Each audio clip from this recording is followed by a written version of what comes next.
Homemade scrap swimming pool.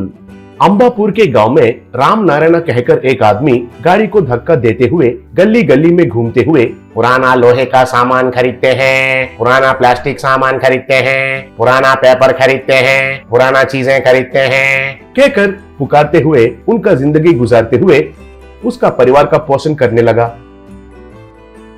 ऐसे खरीदा हुआ पुराने चीजों को पुराने चीज खरीदने वाला होलसेल दुकान में बेचता था और पैसे कमाता था। राम नारायण उनका परिवार के साथ उस गांव में एक गरीब बस्ती में रहता था। राम नारायण का बेटा अशोक उस गांव में सरकारी पाठशाला में पढ़ाई कर रहा था। गरीब बस्ती के बच्चे उस पाठशाला में पढ़ाई करते थे। गरीब बस्ती के बच्चे स्कूल से घर वापस आने के रास्ते में एक जगह पर रिच कॉलोनी था। उस रिच कॉलोनी के बच्चे उस कॉलोनी में उनका घर के सामने स्विमिंग पूल में हर रोज तैरते थे। हर रोज गरीब कॉलोनी के बच्चे और अशोक उस रिच कॉलोनी के बच्चों को उस स्विमिंग पूल में खेलते हुए बाहर रोककर देखा करते थे। एक दिन अशोक उसका पिता से, बापू मुझे स्विमिंग सीखना है, मुझे स्विमिंग सिखाने की जगह में भर्ती करो ना कहकर पूछा। तब राम नारायण, वो सब बहुत मुश्किल है बेटा, हम इतना अमीर वाले नहीं हैं, लेकिन अगर चाहिए तो एक दिन हमारा नजदीक में जलद स्विमिंग पूल के पास ले जाता हूँ, उधर कुछ देर तक स्विमिंग करो, ठीक है ना कहा। तब अशोक थोड़ा जिद करते हुए, ठीक है अभी के लिए मैं मान रहा हूँ, लेकिन मुझे स्विमिंग सिखाना चाहिए कहा। तब राम नारायण, ठीक है बेटा, आज मुझे थोड़ा काम है, कल जाएंगे कहा। अगले दिन राम नारायण, अशोक और दो गरीब बस्ती के बच्चे मिलकर जलद स्विमिंग पूल के पास गए थे।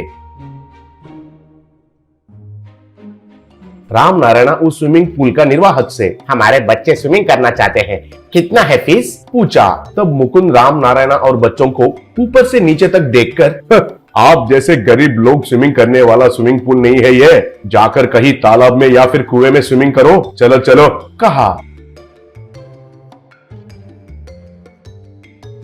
घर वापस आने के बाद अशोक राम नारायण से, हमारा हाल यही है क्या बापू, हमारा ख्वाहिशें पूरा नहीं होंगे क्या, हम अब स्विमिंग नहीं कर सकते क्या पूछा।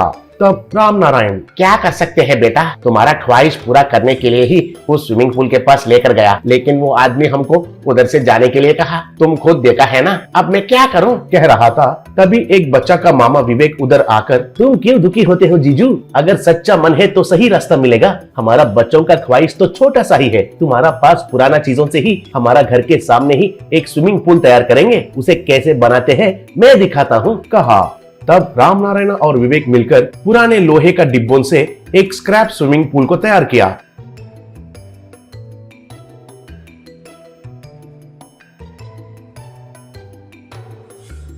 उसको देखकर अशोक के साथ गरीब बस्ती के बच्चे बहुत खुश हुए। उस स्क्रैप स्विमिंग पूल में अशोक के साथ गरीब बस्ती के बच्चे स्विमिंग करने लगे। वैसा उन बच्चों का ख्वाहिश पूरा हुआ। ऐसा वेस्ट सामान से स्विमिंग पूल का निर्माण किया है कहकर पता चलकर लोग आकर उस स्विमिंग पूल को देखकर हैरान होने लगे। उस गरीब बस्ती के बच्चे ही नहीं, नजदीक के गरीब बच्चे भी आकर उस स्क्रैप स्विमिंग पूल में स्विमिंग करके बहुत मजा लेने लगे।